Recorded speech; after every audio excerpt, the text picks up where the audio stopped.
1987an ireki zenetik da Arteleku arte eta kultura garaikidearen gune, artearen gaineko hausnarketen lekuko, hedapenaren bultzatzaile eta hein handi batetan Gipuzkoan arte garaikidea landu izanaren erantzule.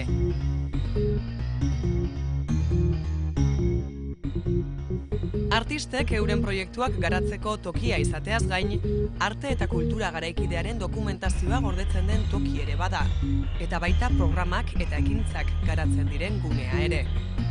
Gainera Artelekuk baditu laborategi edo plataforma finkoak urtean zehar garatzen direnak eta egoitza Artelekun bertan dutenak. Plataforma horiek aurrerago ezagutuko ditugu eta baita euren proiektu propioak garatzeko tokia duten artistak ere. Hori ez gain, dokumentazio zentroa ere ezagutuko dugu, baina aurrez, goazen zentroaren sorrera, helburuak eta nondik norakoak ezagutzera. 1987 urtean sortu zen, orduan Imanol Murua zen Gipuzkoako Foru Aldundiko kulturako diputatua, eta beren ideia izan zen horrelako zentro bat irekitzea nolabait. Bera bidaiatu egin zen, lurralde ezberdinetan, Italian, Frantzian, Estatu Batuetan, eta ikusi zituen halako zentroak zirela. Orduan, lurraldera bueltatu zenean, ikusi, eta gertatu zena zen, 80 hamarkadan, Arteleku den eraikin hau lehen fabrika bat zen, pieza elektronikoak eta horrela egiten ziren hemen, eta orduan gertatu zena zen, 80 hamarkadan, krisis ekonomikoaren ondorioz, Hazienda Foralera pasa zen. Orduan eraikin hau Gipuzkoako Foru Aldundiaren eskuetan jarri zen, eta hala izanik Manuel Muruak esan zuen ideia, goazen de zentro hau artistei eskaintzea. Orduan hasiera batean, 87an ireki zenean izan zena zen, hori berez artistei emaniko eraikuntza. Berez estudioak zeuden orduan, ez zegoen ez dokumentazio zentrorik eta ez programaziorik ere ez. Artistak hona etortzen ziren eta beraien estudioak antolatzen zituzten eta beraien proiektuak garatzeko.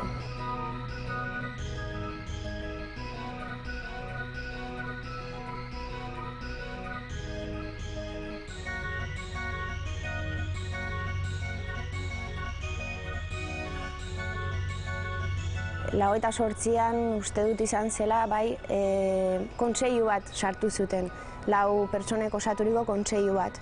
Kontseilu horrek egiten zuena da, pixka bat ideia berriak sortu, eta hasi nolabaiteko ekimen programa bat izateko asmoa sortu nahi zuten eta iniziatiba hori izan.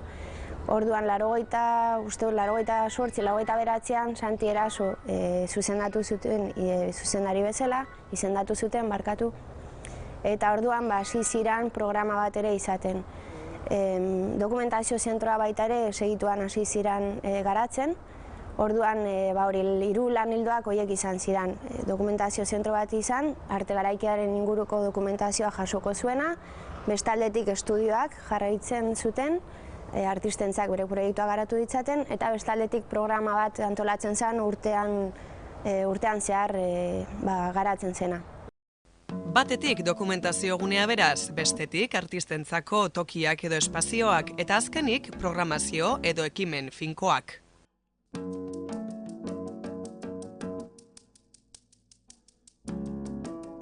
Badira programa batzuk egonkorrak direnak, urtetik urtera emanen direnak, eta badira beste batzuk urtez urte aldatzen direnak. Arlo hildo berdina jarraitzen badute ere, egile kultural ezberdinek antolatzen dituzte, eta beraz beste ikuspuntu batzuk ere eman ditzazkete. Programa horren barne aurkitzen duguna, gaur egun aurkitzen duguna, dira 3 laborategi finkatuak ditugu, Audiolab izango litzatekena, soinu eta musika esperimentala garatzen duena. Bestalde batetik Mugatsuan izeneko proiektua luze egon dela baita ere Artelekun, eta honek lantzen du gorputza eta performance eta horrelako disiplinak laburtzen ditu. Eta bestalde batetik mugimenduzko irudien laborategia deitzen dioguna. Honek ere bertaratzen ditu, bai bideo eta audiovisual munduan lantzen diren lan ildoak.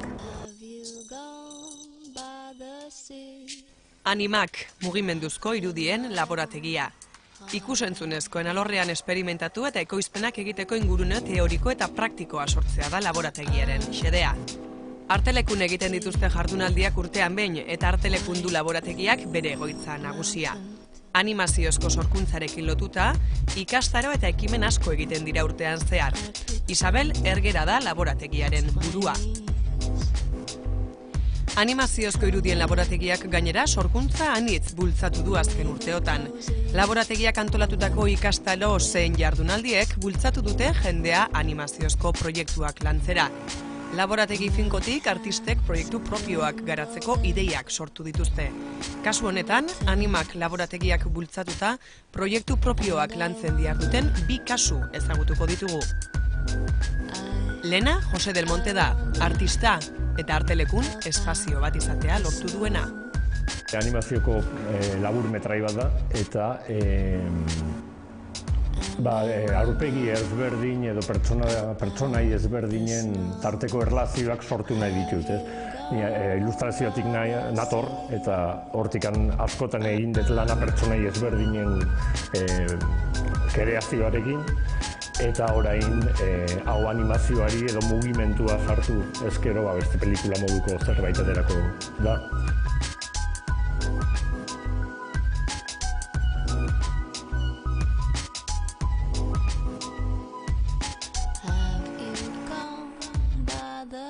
Artista asko dagoenez eta artista bakoitza bere gauza ezberdina egiten duenez, musikalariak daude, dantzariak, animazioa, pintoreak, margolariak, eta orduan hauen tartean erlazioak edo hartu emanak, bakoitzaren iritzia edo laguntza edo interdisziplina moduko lanak egitea hori da musikalari baten artean, margolari baten artean, animazio, eta orduan hori adibidez da izugarri aberazgarria, Bigarren kasua berriz honakoa. Animaziozko laborategia abiapuntu, ikastaroan parte hartu duten 4 lagun elkartu eta proiektu bat landu dute. Victor Iriarte, Sabrina Romero, Izibene Oñederra eta Tamara Garzia dira horiek. Lehengo udaran, genuen hilabete bateko tailer bat zeratik, ez? Isabel Ergera koordinatzeuen irudia mugimenduan laborategiko handik zatorren tailer bat, ez? Behaixek organizaute, eta zan filmuloi eta bera New Bauerrekin onginen hilabete. Han parte hartu genuen jendiek, erabate ikusi genuen gauza komune bagauzken nula, eta bai ere sortu zin kolektibun barrun lan talde txikixo 2 pertsonakuk adibidez, piezatxo esek egiten, batea, eta handiken sortu zen idea hori. Eta hortiken etorrezagu gero posibilidadi Artelekuk eman digu diru batekin zerbait antolatzeko. Eta hori da zine arraruen jardunaldi hauek edo izango izena.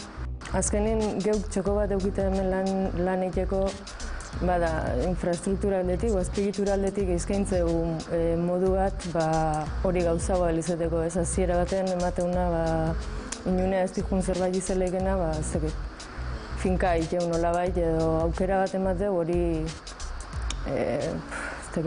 jaten eman eta egi bihurtzeko. La semana es del 7 al 11 de junio, la segunda semana de junio, se hace aquí en Arteleku, gira alrededor del concepto de cine raro. Y lo que intentamos conseguir con el colectivo es, aparte de organizar una semana en la que podamos conseguir una panorámica bastante clara de lo que es el cine raro o periférico actualmente, lo que combina es ponencias, distintos ponentes en cuanto a conocedores del cine actual y talleres, un workshop para trabajar, ¿no?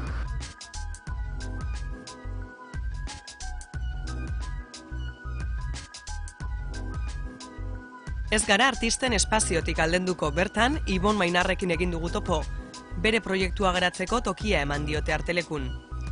Proiektua aurkeztu eta baiezko erantzuna jaso du espazioa, materialerako dirua, aholkularitza eta proiektua amaitu arteko edozeinerako laguntza eskainiko diote bertan. Bueno, yo llevo poco tiempo aquí, llevo desde octubre o noviembre del año pasado. como, bueno, yo solía venir, pero no, o sea, igual a la biblioteca o lo que fuese, entonces me iba a quedar sin espacio en el que estaba ocupando antes de venir aquí y entonces solicité y tal y eso, y vine en noviembre. Sí, era un proyecto más o menos sobre lo que estaba trabajando, que era como intervenir en puertas de coches y puertas y ventanas y cajones de armario y tal. Y también bueno, intentar enlazar eso con establecer vínculos entre la pintura y la escultura y entre la pintura y la fotografía. O sea, aparte del espacio y bueno, de todos los otros espacios que puedes usar, como de plató y todo eso, y la biblioteca, que bueno, la verdad que está muy bien. También, y muy importante, que te puedes apuntar a, bueno, aunque no estés en Arteleku también puedes, pero vamos, a los talleres y cursos y tal, que la verdad que los que he hecho son muy interesantes. Y entonces, bueno, aparte de poder hacer tu proyecto, yo creo que personalmente te hace avanzar mucho más rápido en tu trabajo de lo que lo harías en otro espacio que no fuese este. Animak mugimenduzko irudien laborategiaz gain badira finkoak diren beste plataforma batzuk. Hala nola Audiolab, Mide, Mugatxoan edota Don Herberten litografia tailerrak. Goazen orain horiek ezagutzera.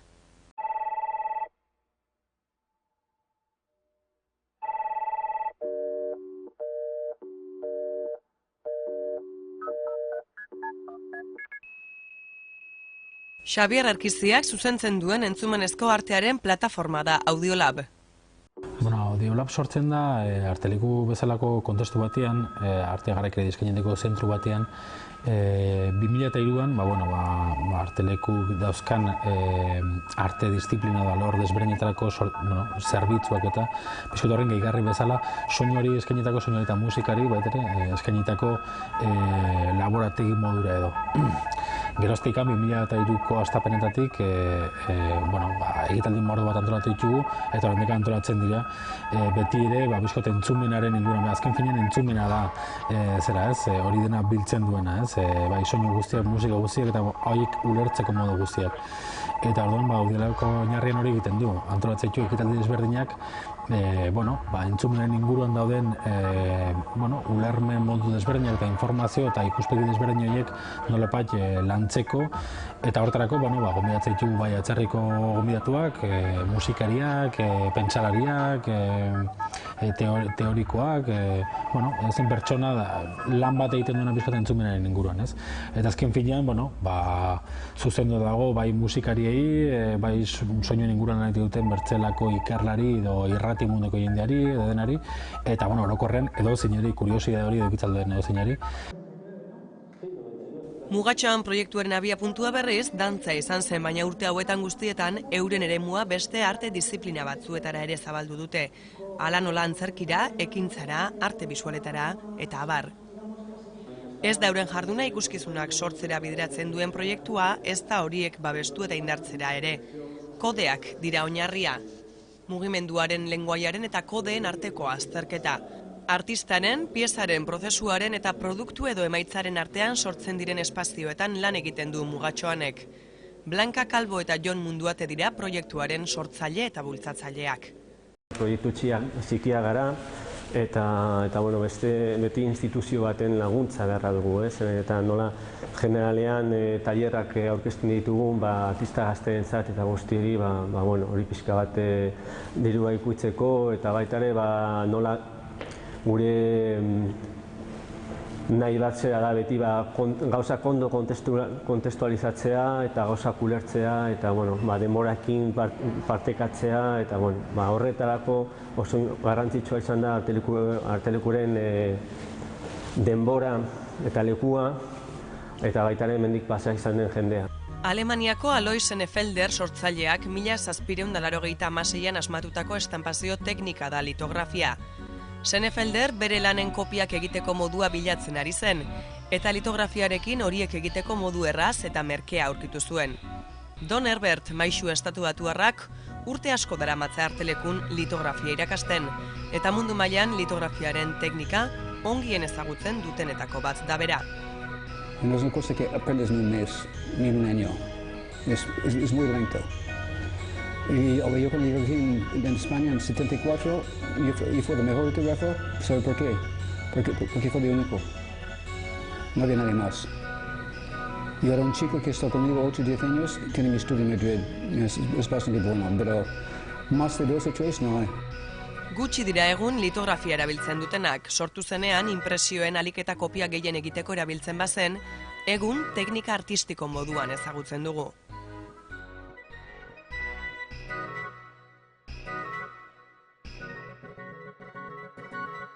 Bigarren pisuan dago dantzagune. Arte eszenikoen arloan, ahulen dauden espresio artistikoak bultzatzeko helburuaz, Aldundiak Artelekun dituen dantza instalazioak hobetu, egokitu eta handitu zituen iaz, egoitza dantzagune bilakatuz. Ura da egun, dantzaren alorrean diputazioak egiten dituen ekintzak gauzatzeko espazioa. Espazio barik, ezin eta dantzarik egin.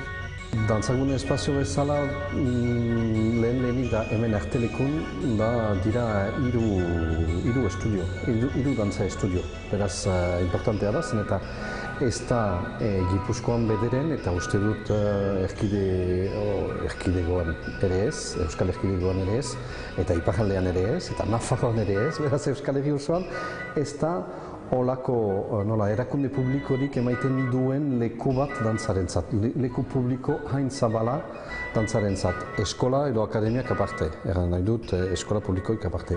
Hemen dira hiru dantzagela edo estudioak ere egiten dugu eta bakarrik dedikatzen dira dantzari eta gainera profesionalarentzat, profesionalek dute lehentasuna. Eran nahi du, hemen etortzen ahal dira, unat etortzen ahal dira, eta entxeatzen, adibidez, beren gauzak proposatzen, ikusten eta lantzen.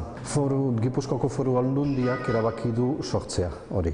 Eta oso importantea da zen eta jauzi bat izan da kultur politika mailan dantzaren alde den kultur politika mailan. Beraz, Foru Aldundiak erabaki du ez bakarrik leku horiek koordinatzea edo egutegi bat finkatzea, baita ere gehiago bultzatzea.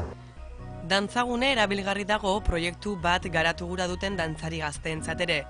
Dantzaz konpainiaren entsegu toki izateaz gain, bestelako proposamenek ere badute tokia hemen. Ana Revuelta eta Maider Urrutia euren proiektuari dira prestatzen Artelekun. Bilbon hainbat tokitan jaso ditugu klaseak dantzagarakidekoak eta klaseak jasotzen ezagutu genuen elkar. Fundizio Aretoan, Moietresen eta Bilbon badauz espazio batzuk. Eta gero formakuntza hori jaso eta gero hasi ginen apur bat gure ideiak edo proiektuak aurrera atera nahiean eta holan. Eta lehenengo zailtasuna topatu genuen esan, non jarri egiten, ez? Tokiak badaude, baina beti gitxi bada ere pagatu behar da apur bat, ez? Tokia lokatzeagatik eta hori dena, eta karo azten zaren momentuan beti faltan dokazuna dirua, ez? Eta horrekin hasi ginen bilatzen alternatibak, ez? Ze beste espazio aprobetxatu halko genituzke saiatzeko edo sortzeko eta gure gauzak kaleratzeko eta sortzeko. Eta, gainera ni justu Hernanira bizitzera etorri naiz, hemendik oso hurbil, eta hortik genekien Artelekun zegoela dantza gela bat, ez genekien oso ondo dantzagune proiektu hau zer zen, orain enteratu gara. Eta horto ginen galdetzera, eta kontatu ziguten hemen zeudela hiru espazio dantzarako egokituta, eta edozeinek guk aurkeztu genuen gu nortzu ginen, zer ari ginen prestatzen, eta tokia libre baldin badaude, zuk eskatzen duzu denboraz espazioa eta uzten dizute, eta ikusten da espazioak oso ondo prestatuta daudela, eta gainera daukaz aukera doainik erabiltzeko, eta hori guretzako da, bestela zingo genuke egin, momentu honetan. Igual gero beste momentu batean aldatzen da gauza eta daukagu gure diru laguntza edo dirua, baina oraingoz oso ondo datorkigu, ez?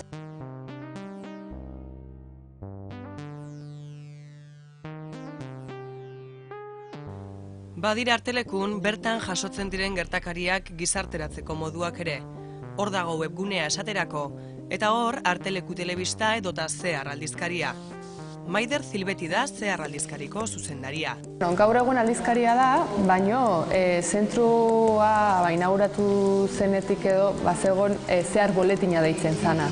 Izen bera horrekin, eta boletin moduan funtzionatzen du. Orduan ez zegoen webgunerik eta pixka bat artxibo lana egiten zuen, hemen zer gertatu zen eta zer gertatu behar zuena islatzen zuen.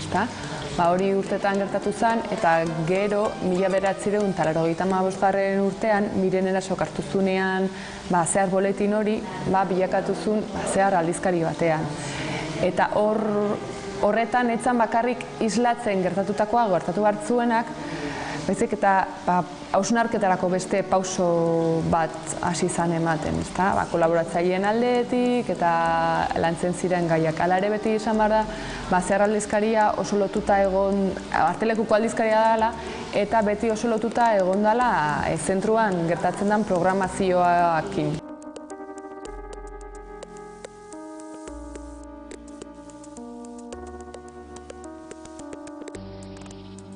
Urtean, paperean oraintxe bi ale argitaratzen dira, eta gutxi gorara urte hasieratik lotuta dagoen programazioari begira jakiten da zein izango dian urte horretako hildo nagusiak. Orduan lan egiten dira hildo horiek jarraituz bi ale monografiko egiten paperean. Gero horrek, paperean gertatutako horrek, baita ere webgunean jartzen ditugu, hor jetxi daitezke artikulu guztiak, baita ere edizioa mantenduz, paperean daukan edizioa mantentzen da web orrialdean, eta horrekin batera ere foroak irekitzen ditugu. Foroak izaten dira, paperean eztabaidatutako gaiak lotzen edo batzen dituen foroak dira. Dinamaizatzaile bat egoten da, normalean dinamaizatzaile horrek parte hartu izan du Zehar paperean, eta horrek ahalegintzen da paperean gertatutako artikulu eta autore eta problematika ezberdin arteko lotura eta eztabaidak bideratzen. Arteleku TV sortzea 2001ean, eta, da Euskarri bezala internet dauka, Artelekuko web horreia. Eta, sortu zen, behan garaien oso berritzaile izin zen, ze gara hartan etzeon apenas bideo Euskarri eta jartzen zituztenik interneten, orduan estatu maila nahiko irautzaile izin zen. Oain ja, edozein lekutan ikuste dugu, ezta. Eta, Arteleku TV biltzea, Arteleku egiteien gauzan berri, bideo bitartez, bertako tailerrak, hitzaldiek, danetiken, performantza kontzertu gaudana, bideon bildu eta gero jendiek ikusgai eukitzeko web horien. Artisten espazioekin eta programazio finkoarekin batera hirugarren zutabe da dokumentazio zentroa. Kultura eta arte garaikideari dagokionean Gipuzkoan dagoen zentrorik osatuena. 22.000 dokumentu baino gehiago daude liburuak, aldizkariak, bideoak, entzumenezko dokumentuak eta abar. Nahiko espezializatua gaude, musikaren kasuan adibidez, sortea dugu, hemen bertan Artelekun Audiolab tailerra daukagu, Xabier Erkiztiak daramana, eta musikaren selekzioa edo berak egiten du. Orduan 3 atal nagusi dauzkagu, arte sonoroa, musika elektronikoa eta improvisazioa. Gehien bat horren inguruko musika. Gaur egun gaixotasun bat bezala izanen da, horrelako arte garaikide izan nahi duten zentro asko bilakatzen ari direla asko eta asko. Baina orain dela 20 urte noski eta orain dela 10 urte baita ere, Arteleku oso berezia izan da eta oso pioneroa esaten dena urte askotan. Bai Espainia mailan eta bai Euskal Herri mailan ere.